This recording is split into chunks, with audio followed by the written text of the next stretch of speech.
อยอหัตถา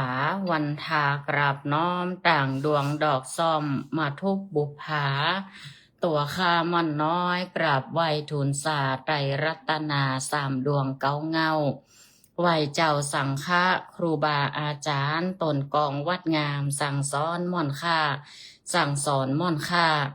ขอนอบน้อมในคุณพระรัตนตรัยอันมีคุณพระพุทธคุณพระธรรมคุณพระสงฆ์คุณรัตนแก้วเจ้าทั้งสามประการอันเป็นสรณะเป็นที่พึ่งแก่พุทธศาสนิกชนพุทธบริษัททั้งหลาย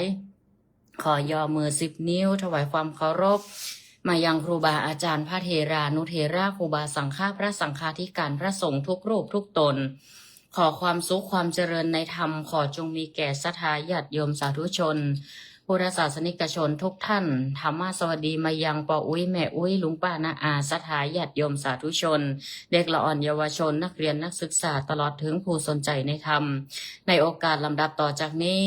ก็จะได้นำทุกท่านเข้าสู่รายการธรรมะของทางสถานีวิทยุกระจายเสียงแม่ขจารโมเดิร์นเรดิโอ FM 94.50 เมกะเฮิรตซ์ทดลองประกอบกิจการในประเภทกิจการทางธุรกิจออกอากาศณอาคารเลขที่103หมู่ที่6บ้านสันมานาตำบลเมเจดีอำเภอเวียงปาเป้าจังหวัดเชียงรายและลิงก์สัญญาณไปที่เทิงใจจัดโดยตนตัวตมาภาพพระครูปลัดณัฐพงศ์ทิตวุฒศิริเจ้าอาวาสวัดดอนจันทร์ตำบลเวียงกาหลงอำเภอเวียงป่าเป้าจังหวัดเชียงรายก็จะได้เตดน้ำเตดธรรมในช่วงของวันอังคารซึ่งก็จะทุกๆวันจันทร์และวันอังคารตั้งแต่เวลา 18:10 นาทีจนถึงเวลา 2 ทุ่มก็เป็นรายการธรรมะบันเทิงใจพบกับปออุ้ยแม่อุ้ยศรัทธาญาติโยมเฮาตามปกติจนถึง 2 ทุ่มของค่ำคืนวันนี้แล้วก็จะมีพักเบรกเวลา 19:30 นาทีหรือว่าทุ่มครึ่งพักเบรก30 นาทีหลังจากตีเตดน้ำเตดธรรมหรือบรรยายธรรมเสร็จสำหรับวันนี้ก็จะเป็นช่วงของการเทศนาพระธรรมเทศนาพื้นเมืองวันนี้อยู่1 ผูกก่อเรื่องที่จะได้นำมาเทศให้ศรัทธาได้ฟังต่อไปนี้ก็ชื่อว่าทำเรื่องเจ้าสุวัตสุวัตตกุมารเขียว2 มอนวันนี้เป็นผูกที่6สัปดาห์ก่อนหน้านั้นนี่สามเณรใหม่ได้เทศไปละได้เทศไปแล้วเป็นผูกที่5ผ่านมาวันนี้ก็จะเป็นผูกที่6วันนี้ก็เป็นวันพระตัวศรัทธาญาติโยมปออุ้ยแม่อุ้ยไหว้พระนบพระรักษาศีลเจริญเมตตาภาวนาวันนี้เป็นวันพระระลึกถึงคุณงามความดีที่เฮาได้เกิดได้สร้างได้ทำอย่างน้อยก็มีเวลาที่เฮาจะได้สงบจิตสงบใจเนาะฝึกฝนพัฒนาจิตใจอารมณ์ของเฮาปล่อยวางวันพระก็ไหว้พระสวดมนต์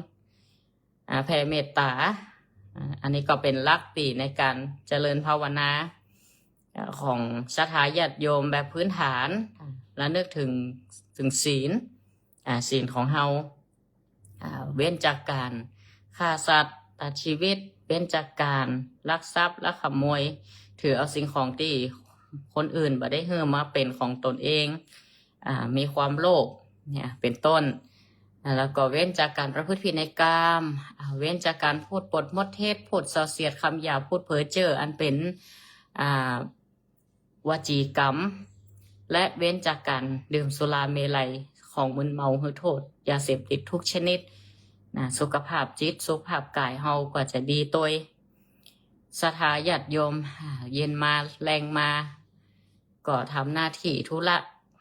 ส่วนตัวอย่างเรียบร้อยพ่อมก็กำลังเข้าบ้านเข้าจองบางพ่อมก็หุงหาอาหารกินข้าวปลาอาหารเสร็จอย่างปออุ้ยแม่อุ้ยเฮาก็เสร็จซับเรียบร้อยเปิดวิทยุหมุนมาฟังธรรมของครูบาอาจารย์ผู้รู้ผู้ตนวันนี้ก็ต้องขอบคุณเจโดยหล่อตีเปิลตั้งสัญญาณเฮอตั้งแต่เจ้าต่อว่านี่ผิดพลาดไปหน่อยวันนี้ปกตินะศรัทธาวันนี้ปกติแต่ว่านี่ผิดพลาดไปหน่อยหนึ่งผิดทางเทคนิคเพราะว่าตั้งโดยหล่ออาจจะฟังบ่ชัดเจนต่อใดนักปุดขาดไปรอบนี้ดีละเจเปิดเช็คเฮอละตั้งโดยหล่อแล้วก็ตั้งสถานีวิทยุ 94.50เฮาก็ชัดเจนดีนะตั้งแม่คาจานโมเดิร์นเรดิโอฟังกันชัดเจนยังได้ก็นะแสดงความคิดความเห็นมาหลังจากการฟังผ่านทางไลฟ์สดทาง Facebook ที่ตาวุฒศิริและเพจของรายการธรรมะบันเทิงใจอยู่ณขณะนี้โดยฟังจากตั้งได้สัญญาณชัดเจนหรือยังได้ก็เอื้อนจากกันมาได้เนิ่นในช่วงเวลานี้ตามาภาพก็จะได้เทศนาธรรมเรื่องของเจ้าสุวัตตาเขียวสองมอนผูกที่6วันนี้ก็ได้ไปร่วมงานส่งน้ำพระธาตุวัดศรีสุพรรณอำเภอเวียงป่าเป้าเฮามีการส่งน้ำพระธาตุพบปะกับโยมป่อโยมแม่หลายทูหลายท่านไปร่วมงานกันวันนี้นะก็พร้อมเพรียงกัน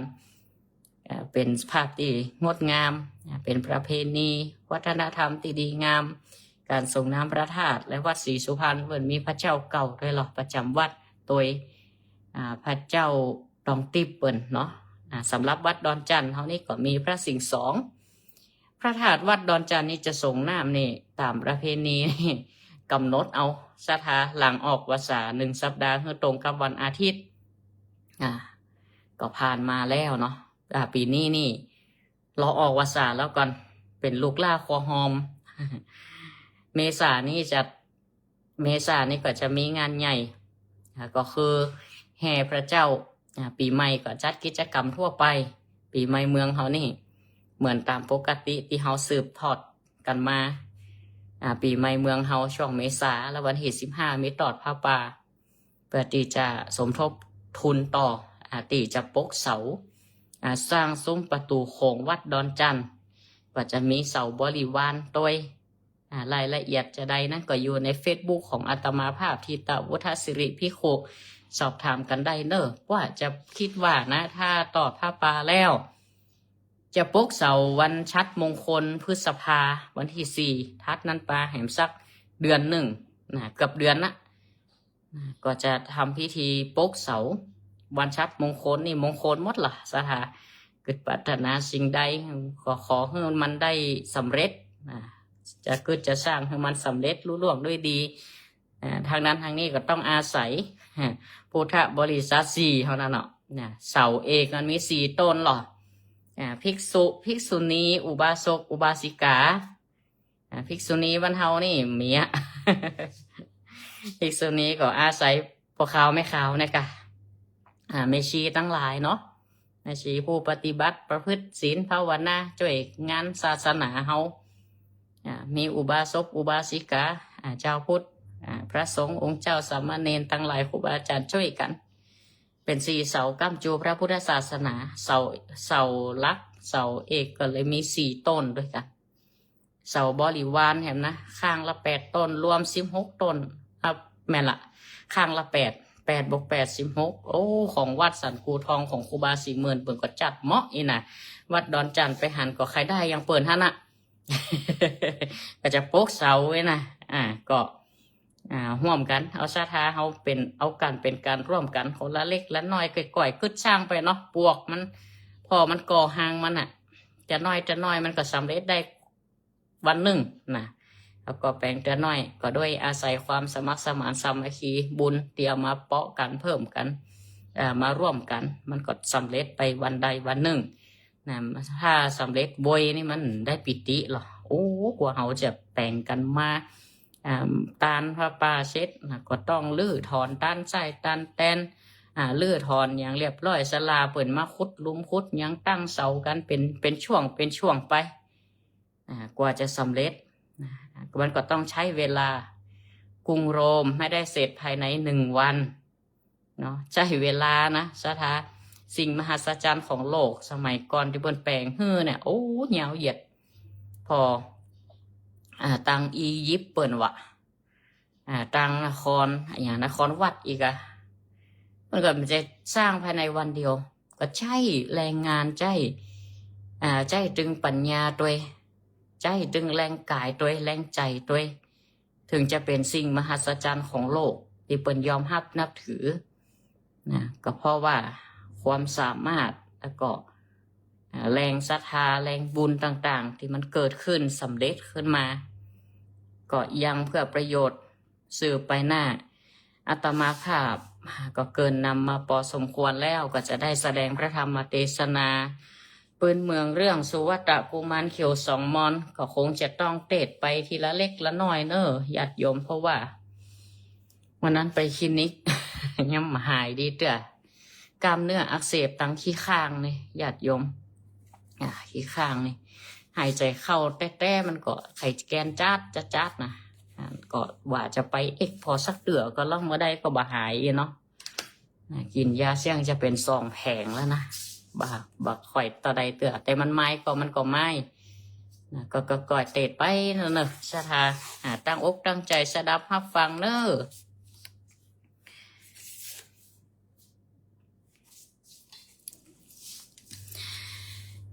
นะโมตัสสะภะคะวะโตอะระหะโตสัมมาสัมพุทธัสสะ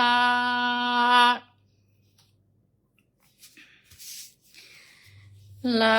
ำดำธรรมเทศนามารอจอถึงการทวนหกอันจากเรากรีเทศนาไปนานิเตอ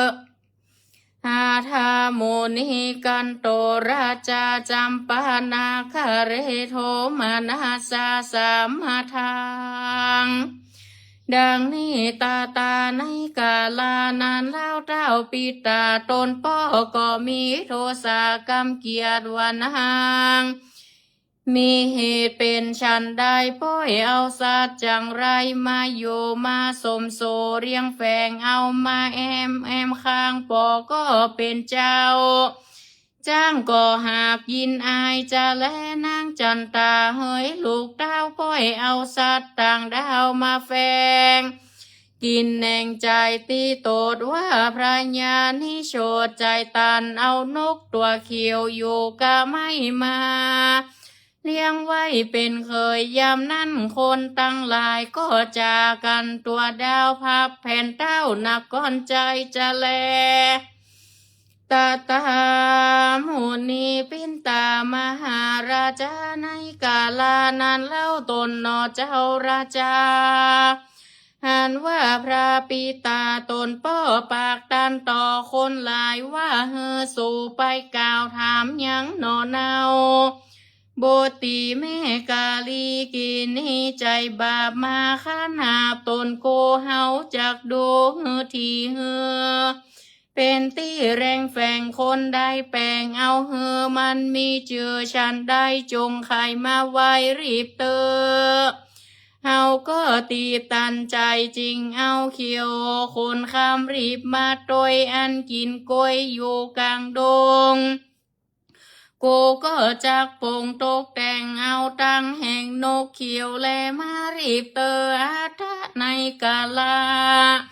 เมื่อนั้นคนใจแล่นไปไวไปถึงห่อใจลูกเต้ากราบไว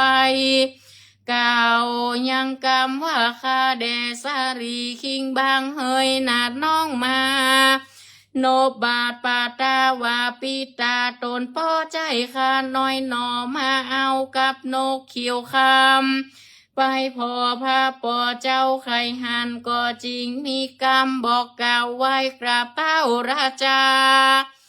ในเกหาภาษาอาจารยารีบเรียวปานพระองค์คำตนป้อมีใจหม้อไข่ก้อยยังสอบอเขียวอ่อนยังบ่หอนเคยหันและนางเฮยสาตาสาว่าจะนางสุดตัวพี่ข้าเวดูราพี่โคตั้งหลายในเมื่อนางใส่ใจได้ยินกำกล่าวนางนอเต้าก็ยินดีบ่มีขี่สั่งสักหยาดนางก็แสงโอกาสกำดีแล้วหอบเอาสมสารีเขียวอ่อนลงจากห้องห่อใจแล้วก็ไปสู่ยังโคมตีราชาปิตาไว้พระราชาตนป้อปากตันหล่อแสงธรรมว่าข้าแด่พ่อองค์คานวิเศษมีโดยเหตุฉันใดหูว่ามี กำเครื่องใจตีตนป้อก่อเยียวว่าเปื้อนจักก่อสงครามขอมีกำงามบ่คาหันไว้นามาถามนี่เตอปอเฮยหาทาในกาลานั้นเหล่าพ่อพระญาเป็นเจ้าก็กล่าวว่าดุรานางโลกหักป้ออันว่าโลกรักปล่อยยิ่งเดียวนางปล่อยเอานกและเขียวมาโยมาเป็นกูซ่อนเตรียมแฝงเอามาแอมซ่อนเสื้อยามเมื่อเข้าเสยยามมึงนางนี่นาก็หากใบใจมาเข้าใส่กูปอนี่หากยินละอายดังว่าซานตั้งหลายในเถื่อนมาไว้เหือเปื่อนได้แต่งดามายังโพจนาขับเขาเฮือแต่งเราสองขันมึงนี่นาแกทำป้นตีเฮือมึงหูตีสังกาดังว่าเกิดนาบอกสองตนโกเฮือได้ไปดูต่อหน้าโกจะฆ่ามึงตายเสียจากพ่อแม่มึงนี่แก่นนาทำบ่คบยำพ่อแม่ตั้งเท่าแก่ตายายเอาสันอายมาสมโซเฮอพ่อแม่ได้มองเงาบ่สมปิงเป้าสักจองในแห่งห้องในนอยังเป็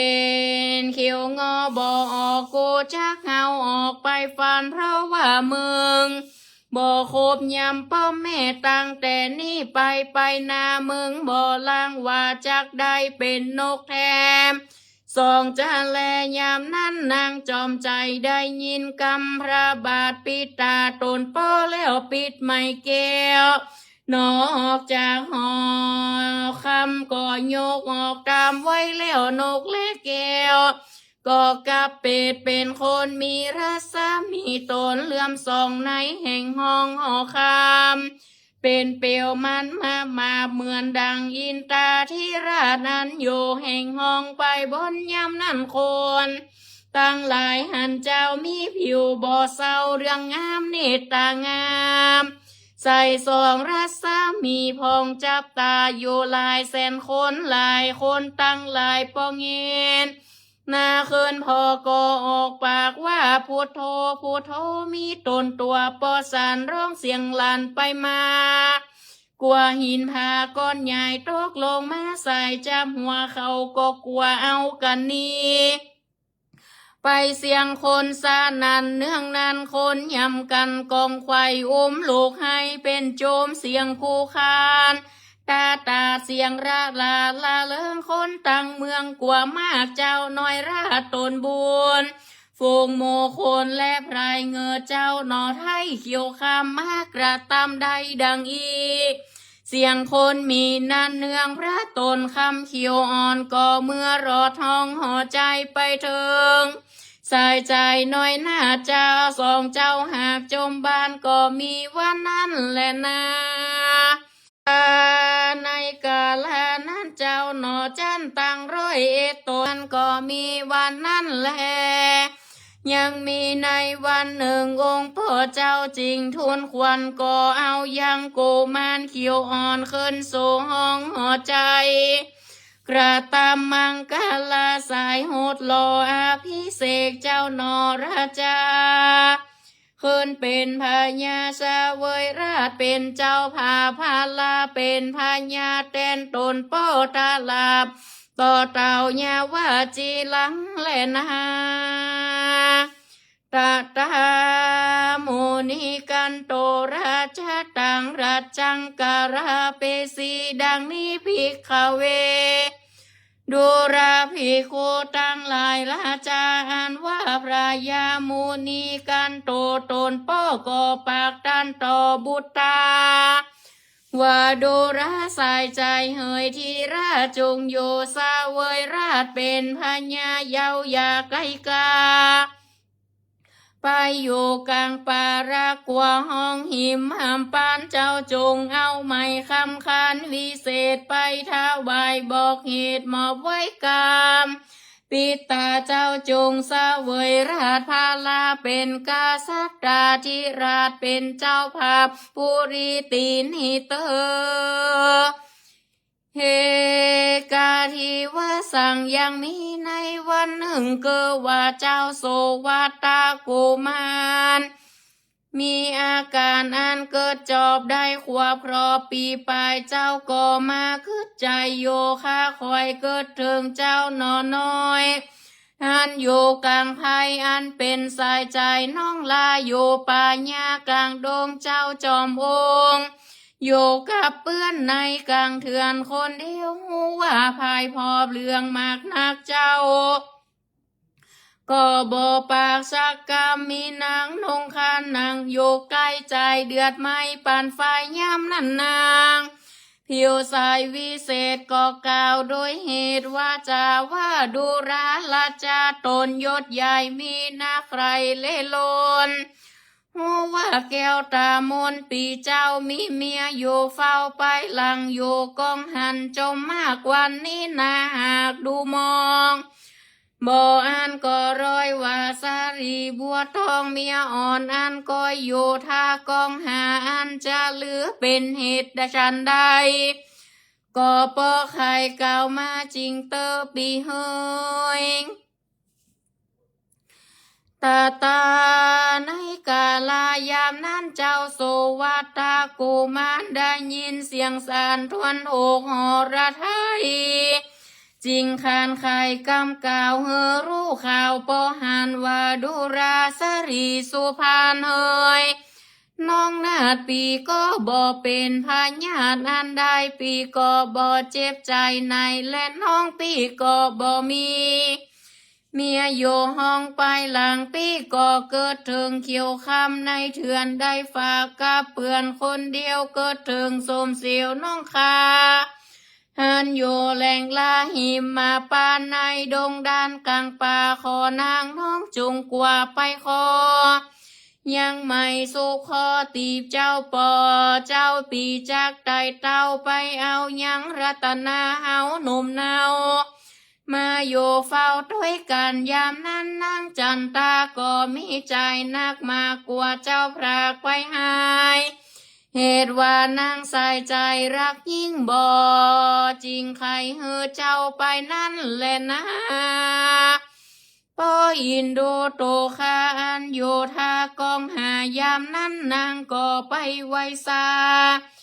พระญาตนป้อตนเต้านอปิตาไปขอเอาไม้คำเส้นอ่อนตนเจ้าก็สอนตัวตามไปขอเอาไม่คำวิเศษกับพ่อเจ้าปิตาพ่อก็รักบุตรตานอนเอาเพื่อจักไต่เต้าเอาเขียวมายังกูมาราเป็นเขียวอยู่เถื่อนอยู่กับเปื่อนสากุนาปีจักขอลายังปิตามันดานางนาดปีจากพรากนางไปว่าตามดูรานางใส่ใจน้องรักปีนางจงโยนีสวัสดีปีจากไปเอาจอมสารีนอนเอาหันโยเฝ้ากลางไพรบ่อปอนานเต้าใดก็จากปอกเต้ามาหาเจ้าเมืองนางก่อนจะแลนางอย่าเครื่องใจร้ายเจนเกิดโดยเหตุตั้งไปยามนั้นนางใส่ใจน้อยนาจริงปากด้านก็ตันใจเหตุรักองค์ไทยจึงเจ้าการโปมน้องเนาเฮรีบกลับมาหาจันตาอันอยู่ท่ากองนาอยู่ทุกวันขอยังพระจอมทำเร็วรีบนางหนอเต้ายินพรานจริงเอาไม่คำหันวิเศษเฮอเจ้าน้อยเนตรกุมารก็สูบคอคานบินกว่าจากภาษาหอใจไปโสดวิสัยตาพอนางก็พอโดยดูยังเจ้าสุวัตตาเขียวอ่อนเฮือป้นรอดห้องหุ่นไก่ก็มีวันนั้นแหละนะตาโตกุมาโรหิมาวันเตปาวิสีพิขเวดุราพี่โคตั้งหลายในเมื่อเจ้าสายเขียวเข้าเถื่อนไปตามป่าดงนารีบรอนหิมมาปานเถื่อนกวาง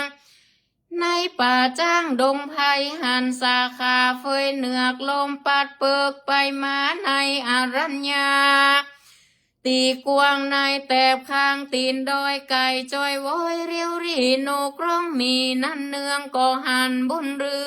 องวายปอกมารอนห้องดงไก่นกขานไข่ตันปากตามภาษาวาสารีโสภาไปเอี่ยวไปรอดแล้วเมืองหลวงลูกไม่ปันปวงไหลหลากมีมากนักงานจะเลือ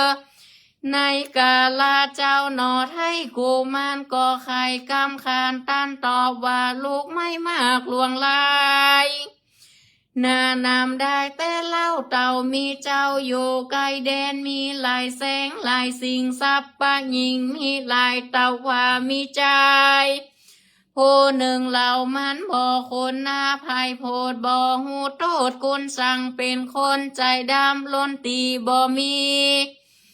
สิ่งคุณนาและปีเฮยเต้าว่าคานี่นาเจ้าเมื่ออยู่เฝ้าหนักก้อนใจข้าก่อไปได้สายใจเมียมิ่งอยู่อิ่มโดยอารมณ์กันเป็นกรรมเว้นหลังมาหอจริงดันสอดมาหายังกูมาราน้องคาแล้วก็จะกลัวกับเมื่อและปีเฮยโซริเยในเมื่อพระอาทิตย์ตกดำถึงคำแล้วยำนอนหันว่าพระผู้ทอนนอนอยู่หันเสียงคืนหนึ่งแล้วจริงกลับมาส่องโซภาปีน้องบินลาพายกลางดงคืนมาสู่โคงเมืองเก่าส่องเจ้าก็รวดมาเพลียวถึงเกหาพระศาสส่องเจ้าราชญายามนั้นนางจันตาก็หันกูมาลาส่องนอหันต่อหน้าบินมานางก็เกิดสังกาว่าตนได้จะเป็นผัวแต่เหล่านางก็กลัวเล็งดูยามนั้นสารีสอบผู้ปีก็เข้ามาตีหอนางก็บ่ยินคำสักอยากนางก็หากเล็งดูหันอันตัวอันมาเพียวก่อนนั้นเราก็หากเป็นผัวแห่งโกนางก็เอาพระผู้บ้านปีน้องถอดยังไม่ก้องคอคำอันเลื่อมส่องเจ้าปีน้องก็หากเหมือนกันก็มีหันและนาตาตานาการา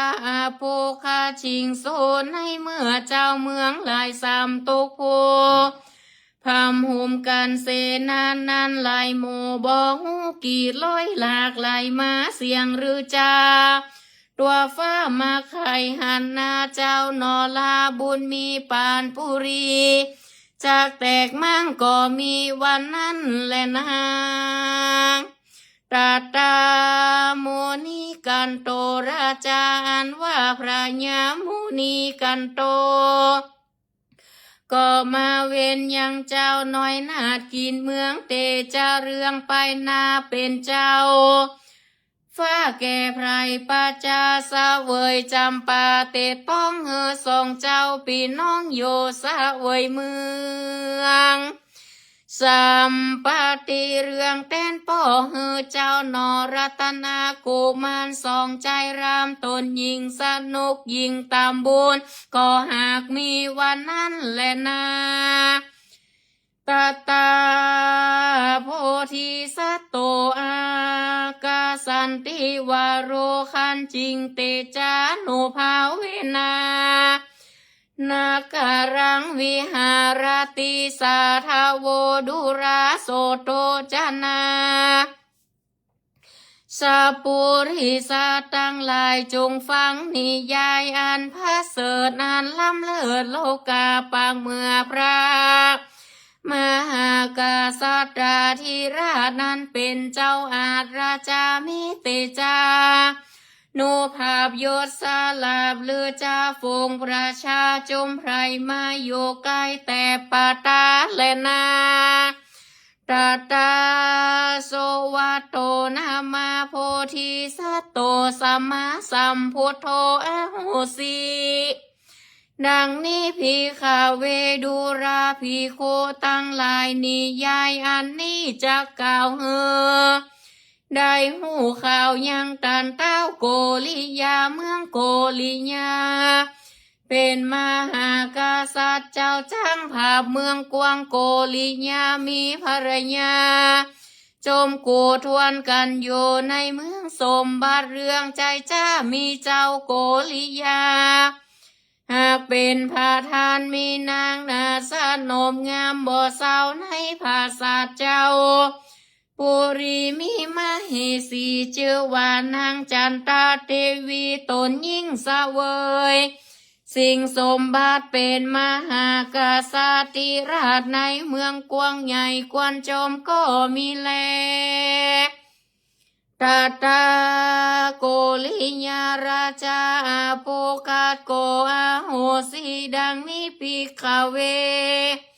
ดูราภิกขุตั้งหลายในเมื่อพระญาโกลิยาเป็นเจ้าเป็นเก้าแก่ฝูงไตบ่มีอะไรสั่งคิงคองโยเตต้องโกลิยาตาวาบ่มี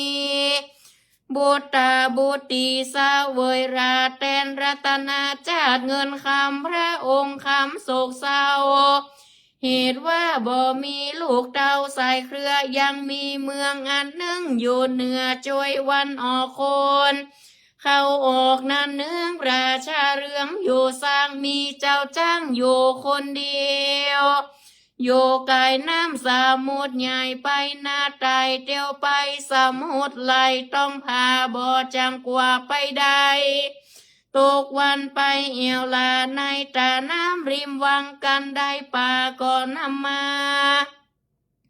ขายกาดเลี้ยงชีวิตหากไผ่มันทุกวันไหนไปสอดไส้ริม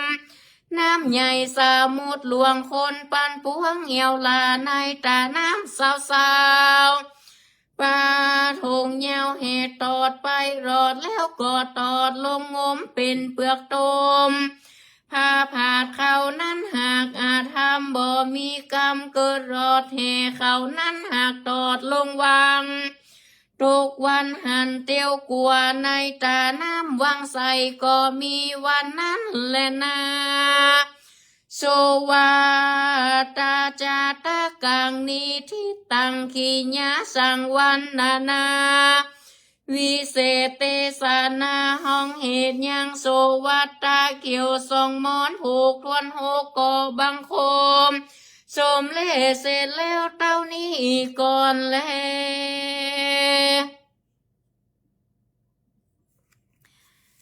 สำหรับพระธรรมเทศนาในเรื่องของเจ้าสุวัตตะกุมารเขียวสองมอนสถาญาติโยมในสดาพาฟังอย่างรัสธรรมเทศนาพื้นเมืองที่เปิ่นได้ลำดับลำดาพระธรรมเทศนามาเนาะก็ได้กล่าวเอาไว้แบบย่อๆนะสถาที่ได้ฟังไปโดยกึดไปโดยพิจารณาไปโดยก็คงจะเข้าใจในการดำเนินเรื่องในธรรมว่าเป็นจะใดก็เพิ่นได้กล่าวเอาไว้เบื้องต้นอาตมาภาพก็จะได้สรุปให้ญาติโยมได้ฟังอีกครั้งหนึ่งแล้วก็หากบัดตันจะได้ไปป้ากันช่วงที่สองต่อหลังจากพักเบรกรายการอันว่าเต้าปิตา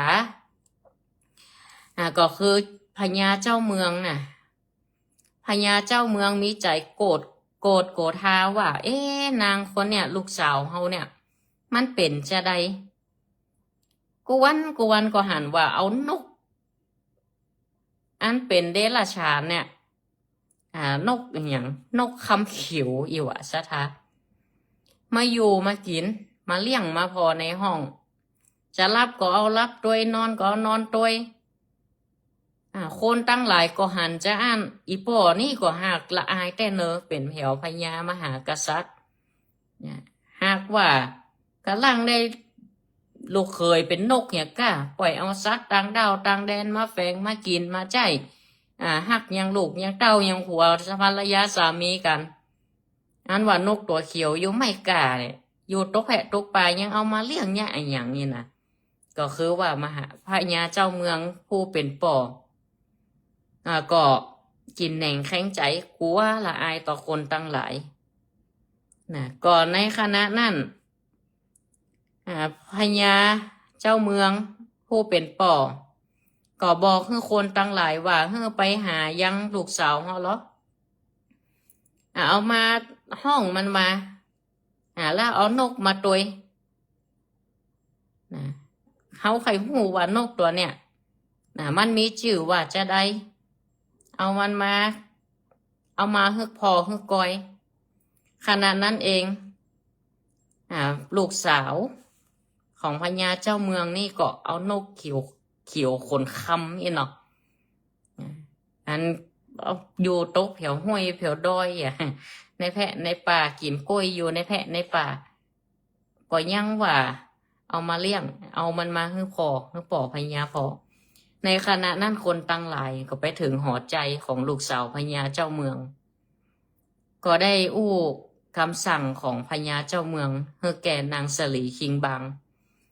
ลูกสาวพญาเจ้าเมืองว่าบ่เดียวนี่ป่อพญาเจ้าเมืองในใจมูค่าตั้งหลายนี่ไปเจอนางแล้วก็กับนกเขียวคำเนี่ยเอาไปให้พญาเจ้าเมืองป่อพญาเจ้าเมืองเปิ่นใครหูใครหันจึงมีกรรมมาบอกก็รีบไปแจ้งต่อสายตาพญาเจ้าเมืองคนตั้งหลายก็ได้ได้จากับได้จาได้บอกกับลูกสาวพญาเจ้าเมืองเพิ่นว่าในคณะนั้นพระพุทธองค์ก็ได้ตรัสบอกกับภิกษุภิกขุณีตั้งหลายต่อไปแห่งว่า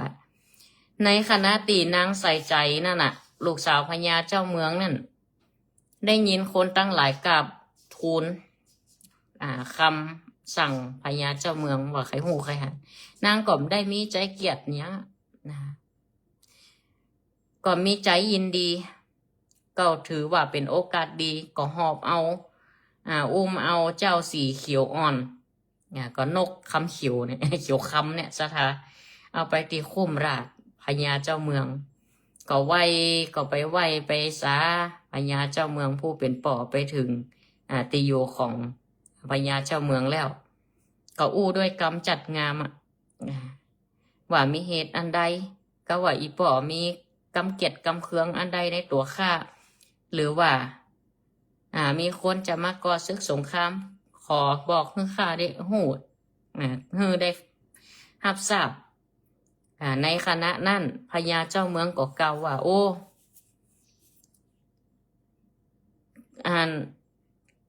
ก็เป็นลูกสาวอีป่อคนเดียวเนี่ย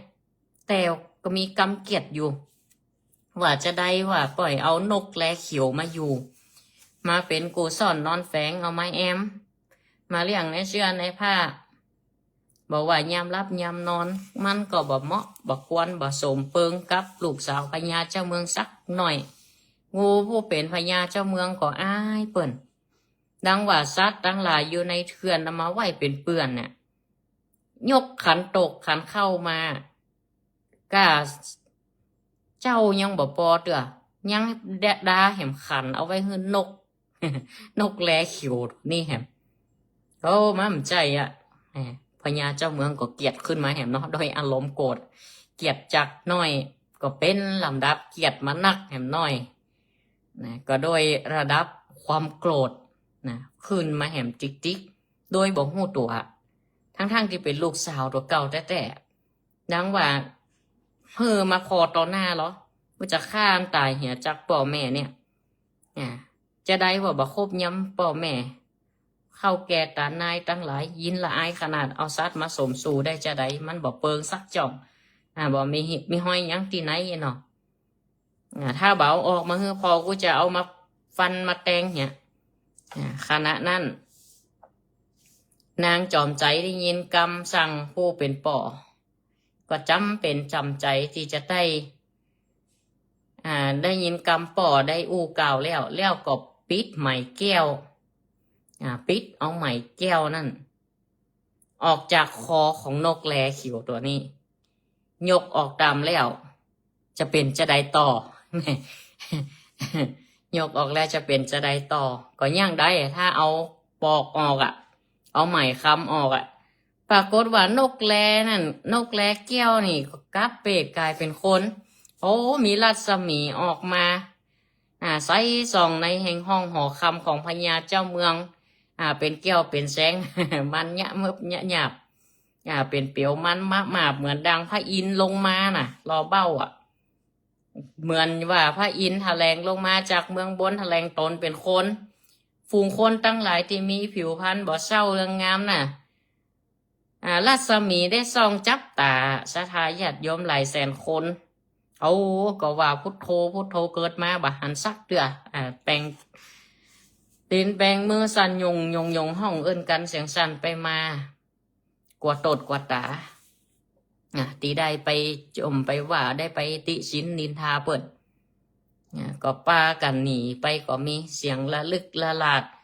คนตังเมืองก็เกิดกลัวนะจริงๆแล้วเจ้าน้อยนาดเป็นคนตนที่มีบุญก็คือเจ้านอไทยเขียวคำเนี่ยคนตั้งหลายได้หันก็อัศจรรย์ใจโดยเฉพาะพญาเจ้าเมืองตาในกาละนั่นเจ้านอจันตั้ง101 ตนก็เอากันคืนปอกเมื่อสู่ห้องไผ่มันก็กูว่าเนาะแล้วมีวันหนึ่งปอเจ้าทูลเอาขวัญของกูมันเขียวอ่อนคืนสู่ห้องหอใจโอ้เด้กลับใจพญาเจ้าเมืองได้หันลูกใจแสดงเป็นคนที่มีบุญญาธิการนะเท่าปะปิง กลับใจละได้หันเปิ้นมีปารามีได้หันเปิ้นเป็นคนพอแต่เปลือกนอกนะคนเฮานะบางทีนะอันนี้คำรอเบ้าหรอสถาญาติโยมได้หันจะอ่านโอ้กล่าวชื่นชมทูลขวัญเอายังกุมารเขียวอ่อนไปสู่เวียงใจเพื่อว่าจะกระทำมังคละอันถูกตามจารีตประเพณีคืออภิเษกเจ้าสวัสดาเขียวสองมอนเนี่ยขึ้นเป็นพญาเสวยเมืองพาปาลาแตนพญาตนปอในกาละนั่นเองอันว่าพญาตนปอก็ปอกับลูกว่าใส่ใจเฮ้ยอยู่เสวยเป็นพญานี่เตอะบัดต้องไปในแพะในป่านั่นหิมแห้งหิมห้องหิมมาปานเนี่ยมันไกลมันก็ตุกก็หยักบัดต้องไปกึดถึงแพะถึงป่าเห็นละเจ้าจุงเอาไหมคำคานวิเศษถวายบอกเหตุไว้กับปิตาว่าเจ้าจุงเสวยเมืองเป็นกษัตริย์แดนป่อไปเตอะอีเนาะลูกสาวก็มีคนเดียวเนาะแล้วก็เอกาที่ว่าสั่งมีวันหนึ่งก็คือเจ้าสุวัตตะกุมารมีอาการก็กึดจอบทำตามประเพณีตกแต่งอภิเษกกับนางของพญาเจ้าเมืองนางน้อยนาดของพญาเจ้าเมืองแล้วก็ประกอบ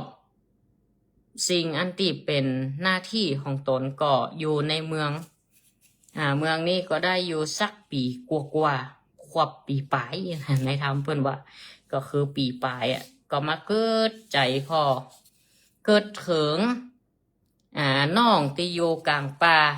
เป็นน้องล่าเจ้าอยู่กลางป่ากลางดงอยู่ในกลางดงกลางไผ่หู้ว่าภายพร้อมเรืองมากเจ้าก็บะจังปากสักกรรมในคณะตีมีนาง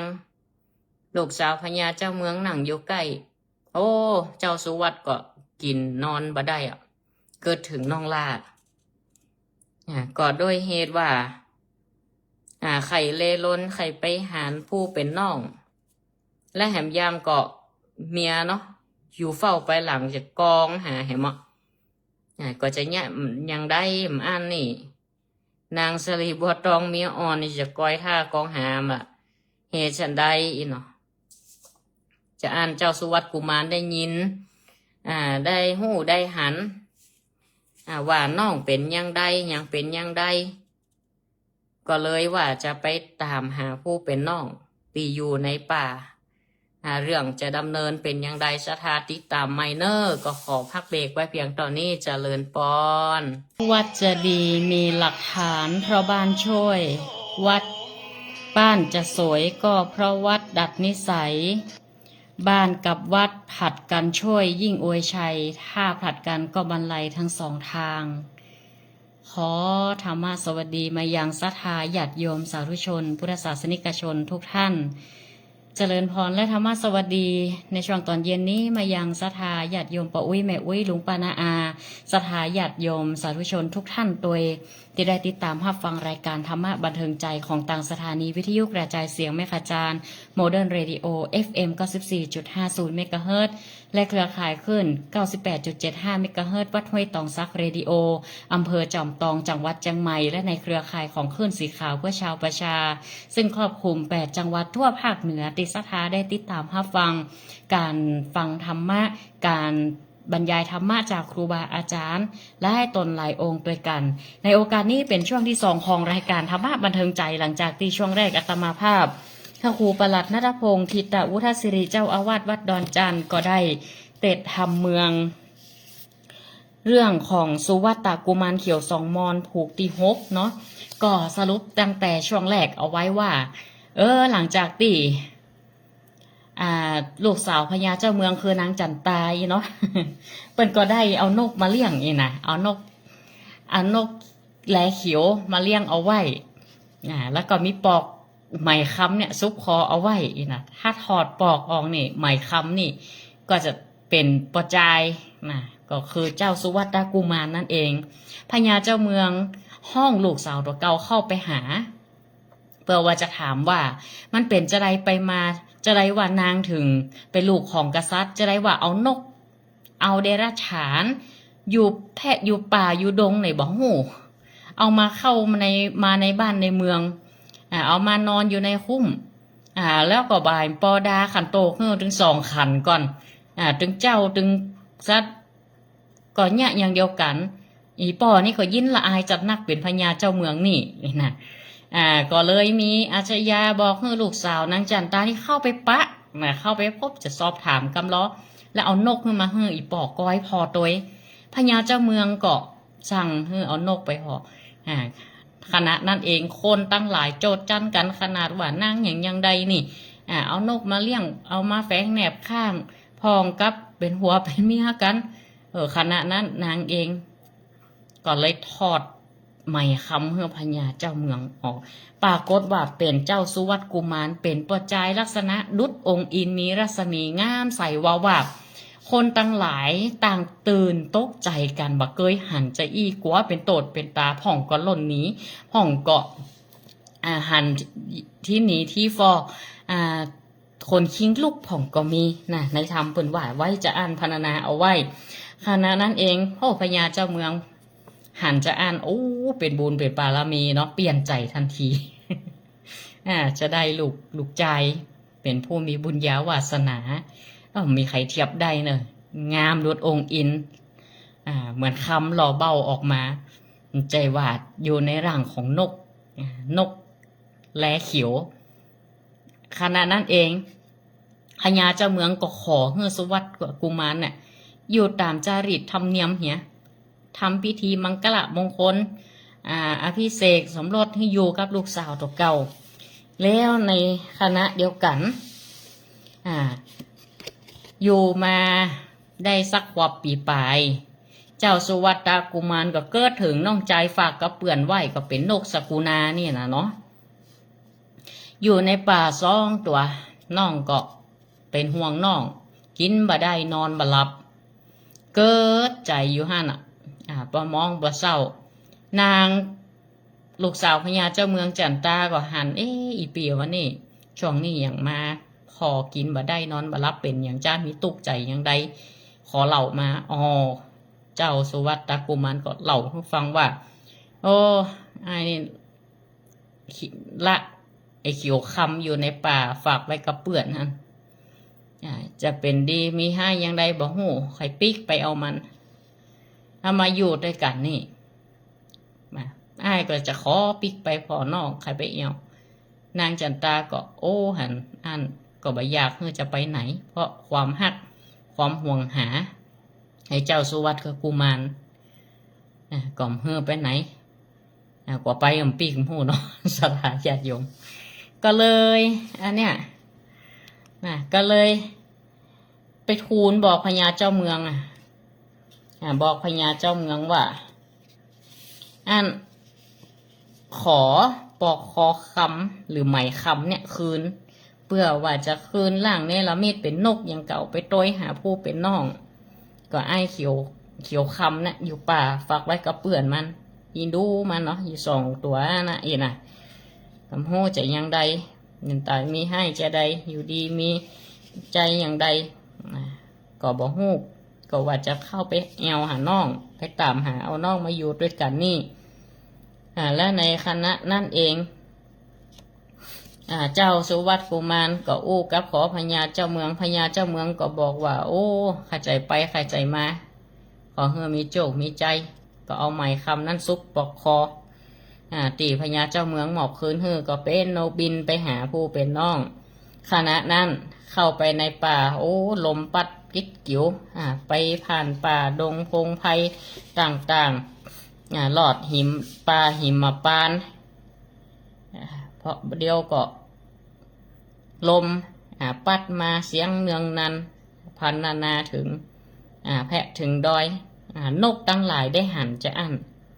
ก็อู้ตามภาษานกว่าโอ้ท่านไปอยู่เมืองหลวงเป็นยังไดพ่อง มีลูกไม้มีส้มมีอย่างนักกอกผลหมากหลักไม้ตีหั่นเขาว่ามีนักใจกะเจ้านอไทยกุมารก็ตอบคำขานนกตั้งหลายว่าโอ้มีนักขนาดอะมีนักขนาดอะอยู่เต็มให้เต็มสวนมีกูสิ่งกูอย่างแต่ว่าคนที่เฝ้าน่ะมันมีเจ้ามันค้างโคตรเนี่ยใจดำเป็นคนขี้จิหมูนกหมูยังไปกินนี่บ่ได้อ่ะเขาค้างนี่นะเพราะแต่ว่าข้านี่ได้ไปหู้ไปหันในเวียงใจอย่างอันแต่ว่าข้านี่ก็มาหาผู้เป็นน้องข้านี่มาจากเฝ้านครใจไปช่วงหนึ่งปีปลายแล้วก็ได้เมียมาแล้วก็ได้เมียอยู่กินด้วยกันตามกรรมตีได้กึดได้ทำกันมาก็อู้จากับหมูนก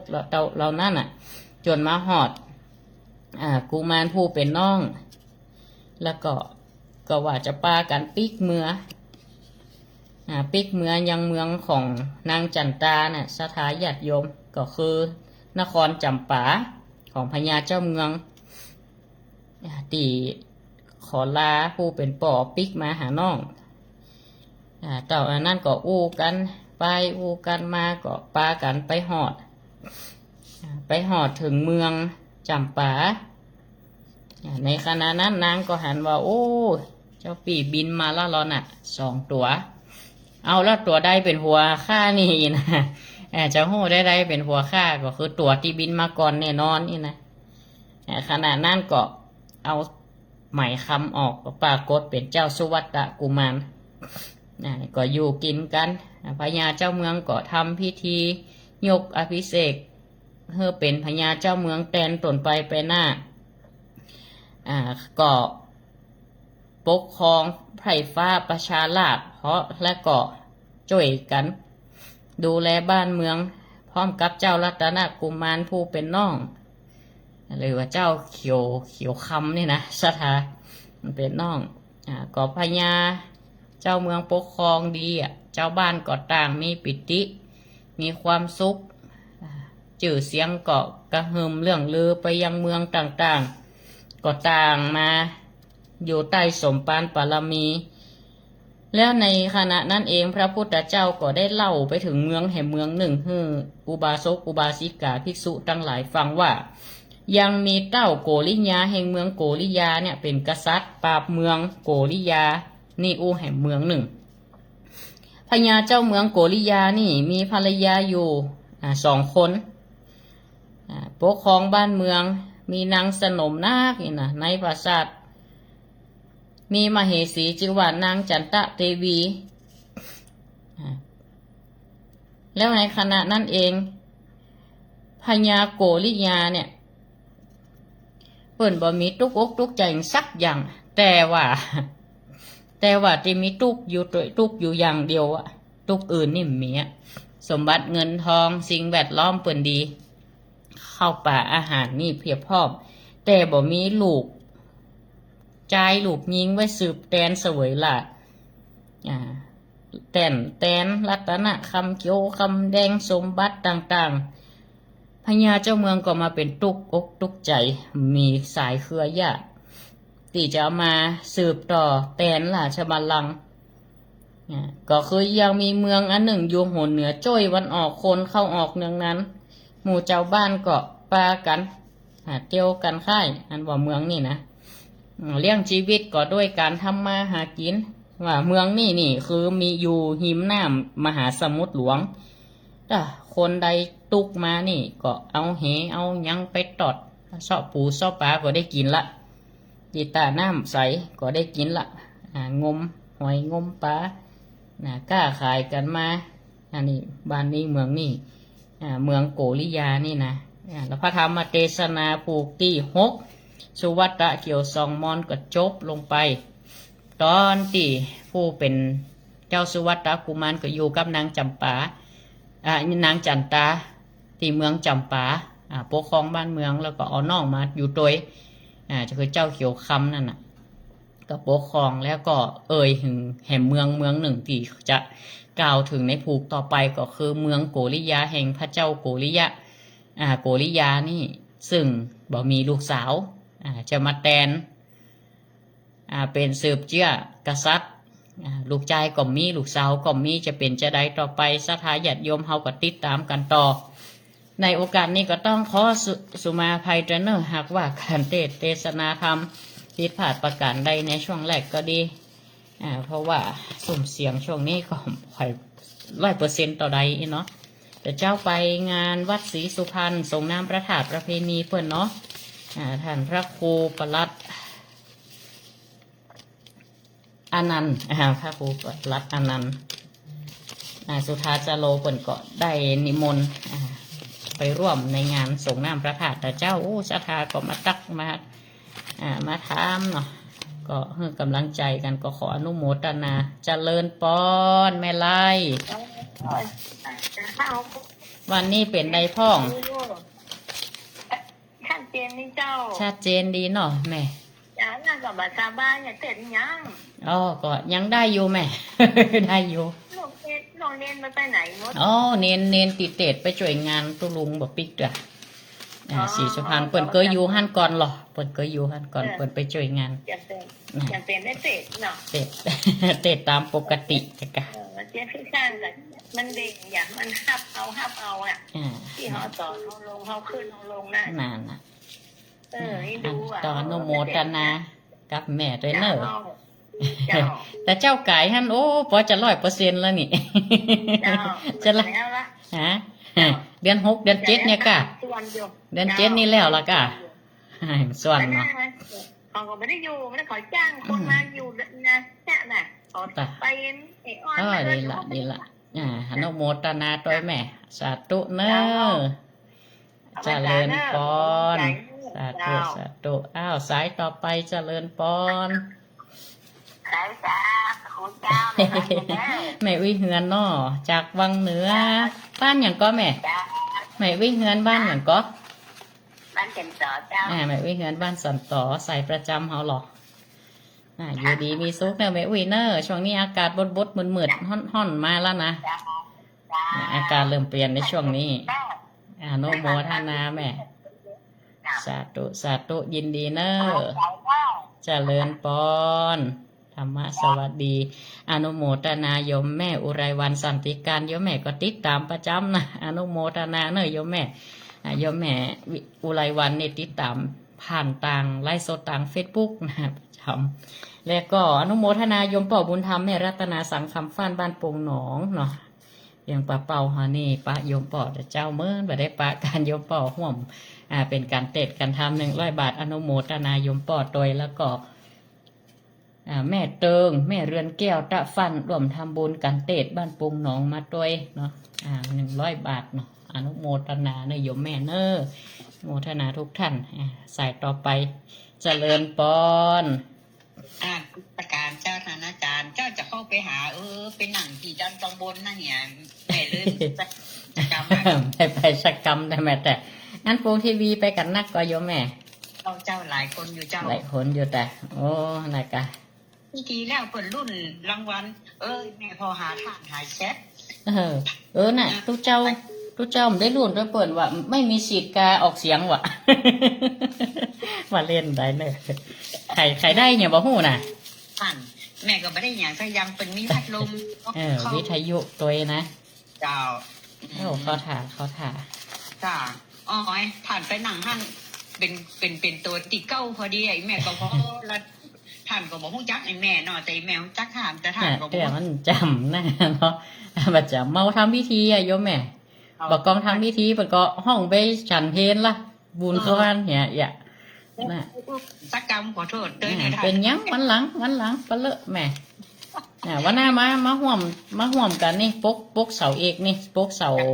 สุ่มประตูวัดนี่นี่ อ๋อมาได้นั่น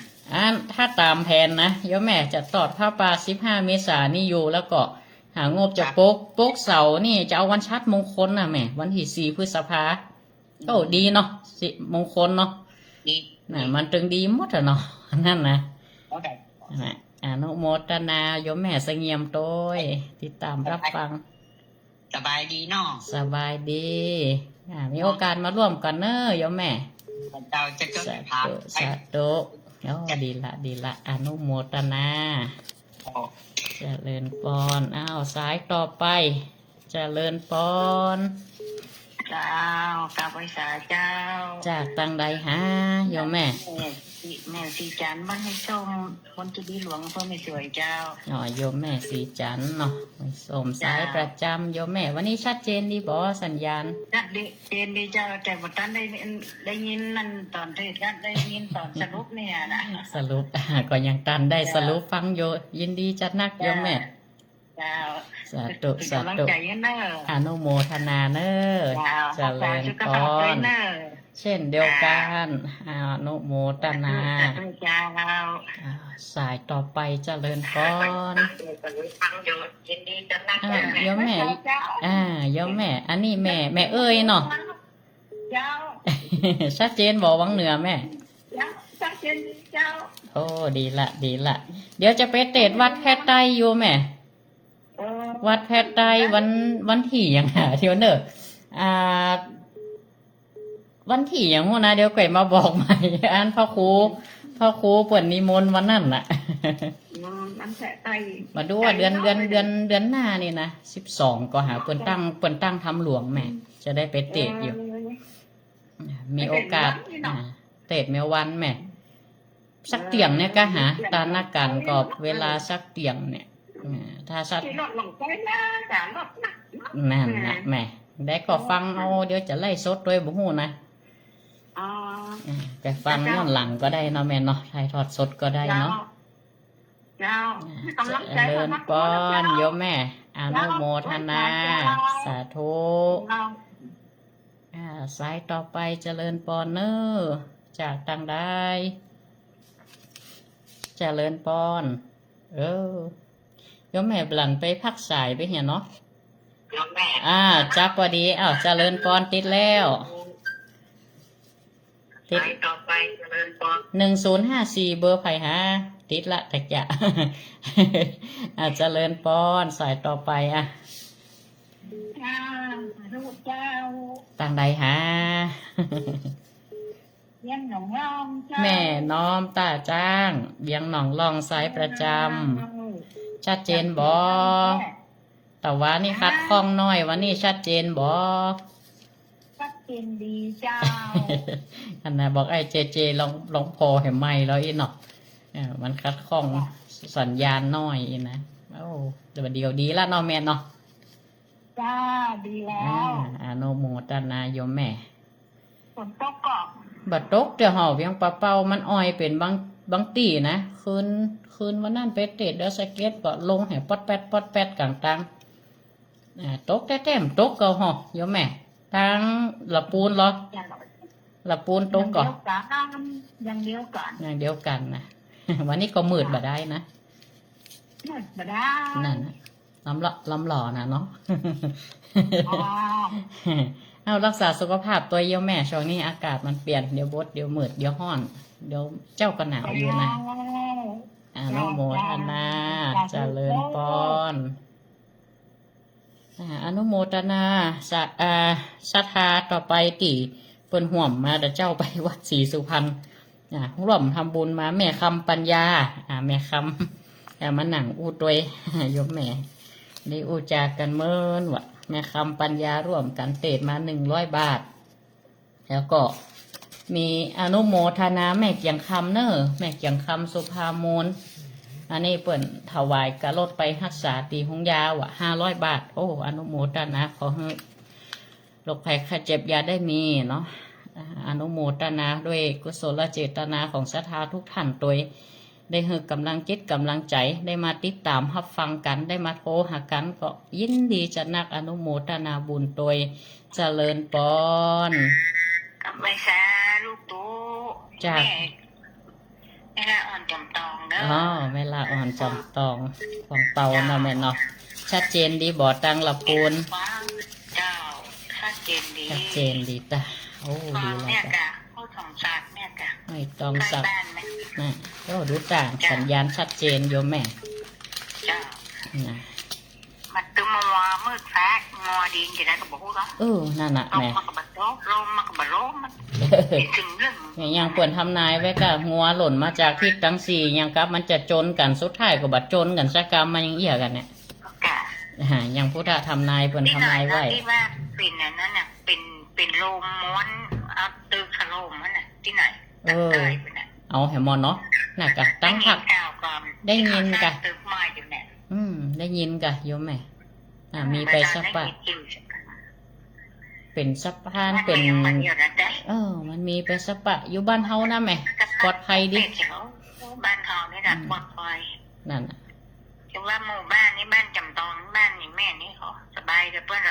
น้ำกับปลาท่วมน้ำก็รัวภูมิประเทศอันควรเนาะสีจำตองนี่นะดีละจ้ะดีละจ้ะสีจำตองเกิดเกิงดีละแม่นะ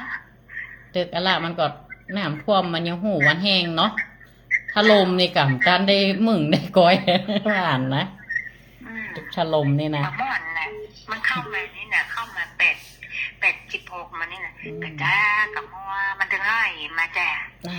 เขากับบดีขึ้นมาแข็งแข็งหนึ่งรูปแบบแม่โมเปิดว่ารับก็โอ้ยนั่นก็โอ้ยรับมาแล้วต้องเทออกไปเนาะธรรมะนี่แหละธรรมะเนี่ยเป็นที่เปิ้งที่จังที่เปิ้งกายมันเสื่อมใจเฮากายเฮามันเสื่อมไปใจเฮาต้องพัฒนาขึ้นติ๊กต้องทำใจเฮาแม่เพิ่มใจแข็งต้องไว้ละสวดมนต์ขอพรพระขอแข็งแรงยา